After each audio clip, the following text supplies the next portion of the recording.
कानपुर में 8 पुलिसकर्मियों की हत्या के मुख्य अभियुक्त विकास दुबे की कथित मुठभेड़ में मौत पर ठीक उसी तरह सवाल उठ रहे हैं जैसे कि इस पूरे घटनाक्रम में पुलिस की भूमिका से लेकर विकास दुबे के राजनीतिक संपर्कों तक को लेकर उठ रहे थे।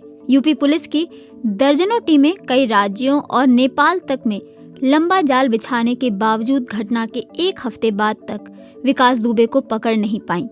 गुरुवार को उज्जैन के महाकाल मंदिर में विकास दुबे ने कथित तौर पर खुद को सरेंडर कराया। हालांकि मध्य प्रदेश पुलिस का दावा है कि गिरफ्तार उन्होंने किया, लेकिन इस गिरफ्तारी पर संदेह जताया जा रहा है। शुक्रवार को सुबह ही विकास दुबे के कथित तौर पर मुठभेड़ में पहले घायल होने और फिर कानपुर के हैलेट अस्पताल में मारे जाने की खबर आई। यूपी एसटीएफ ने जानकारी दी कि विकास दुबे को उज्जैन से कानपुर लाया जा रहा था। कानपुर के पास ही पुलिस की एक गाड़ी अचानक हादसे का शिकार हो गई और पलट गई। इस दौरान विकास दुबे हथियार छीनकर भागने की कोशिश कर रहा था, जिसके बाद पुलिस को आत्मरक्षा में अभियुक्त को मारना पड़ा। लेकिन इस घटनाक्रम की क्रोनोलॉजी इतनी सपाट और दोहराव वाली है कि इस पर लोगों को यकीन नहीं हो रहा है।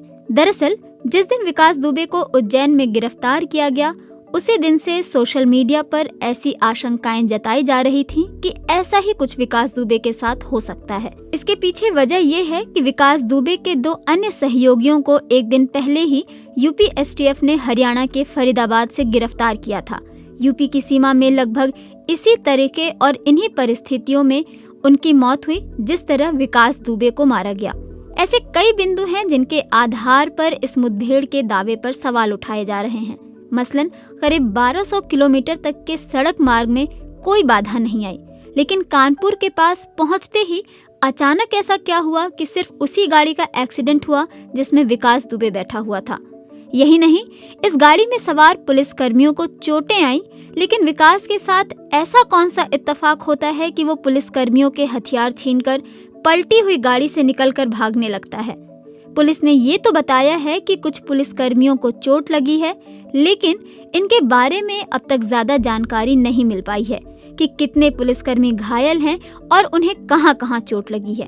कांग्रेस पार्टी ने इस कथित एनकाउंटर पर सवाल उठाते हुए पूछा है कि विकास दुबे यदि हथियार छीनकर भाग रहा था तो गोली उसके सीने पर कैसे लगी। कांग्रेस प्रवक्ता रणदीप सुरजेवाला कहते हैं, गोली तो पीठ पर लगनी चाहिए थी। विकास दुबे के पैर में रॉड पड़ी है, वो कुछ दूर तक भी ठीक से नहीं चल पाता, तो पुलिस कर्मियों की पकड़ से कैसे भाग गया।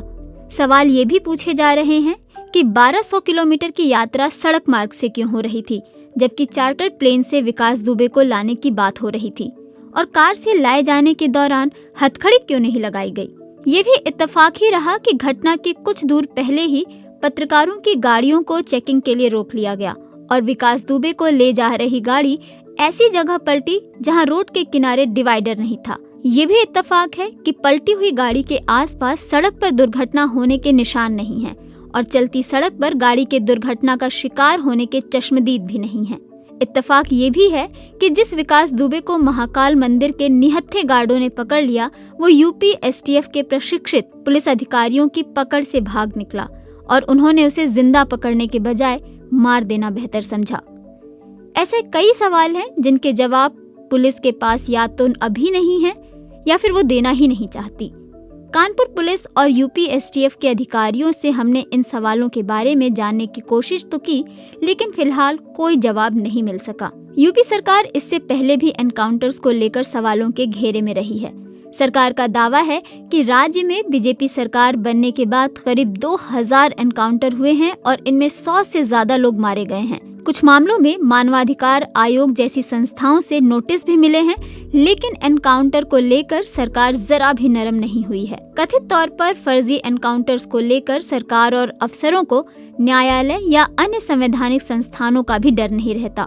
इस सवाल के जवाब में वरिष्ठ पत्रकार सुभाष मिश्र कहते हैं, इतने एनकाउंटर हुए, अब तक न तो किसी के खिलाफ कोई कार्रवाई हुई, न ही कोई ऐसा नोटिस आया कि मानवाधिकार आयोग जैसी संस्थाओं या फिर न्यायालय से जिससे कि सरकार या पुलिस वालों में कोई भय होता।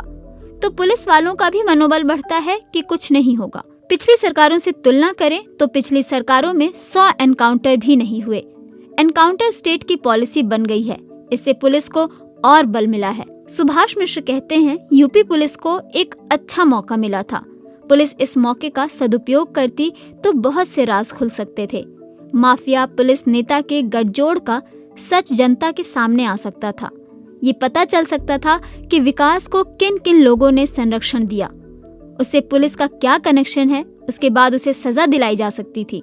ऐसी समस्याओं का समाधान पूरी तरह भले ना होता, लेकिन कुछ हद तक जरूर होता। पुलिस वालों को लगा कि ये हैदराबाद कांड की तरह उनके लिए हीरो बनने जैसा मौका है। पुलिस वालों को लगा कि ये हैदराबाद कांड की तरह उनके लिए हीरो बनने का मौका है। लोगों ने भी पुलिस को ऐसी घटनाओं के बाद कंधों पर बिठाकर हीरो बनाया है। रिटायर्ड पुलिस अधिकारी विभूति नारायण राय कहते हैं, ये जो कहानी सुनाई जा रही है इसमें बहुत झोल है। जितने सवालों के जवाब दिए जा रहे हैं उनसे ज्यादा सवाल उठ रहे हैं। कल से ही मीडिया में कहा जा रहा था कि विकास दुबे को रास्ते में ही मार दिया जाएगा, और ये हो गया। यूपी पुलिस को अपनी प्रतिष्ठा बचाने के लिए इस एनकाउंटर की किसी निष्पक्ष एजेंसी से स्वयं ही जांच करानी चाहिए, ताकि ये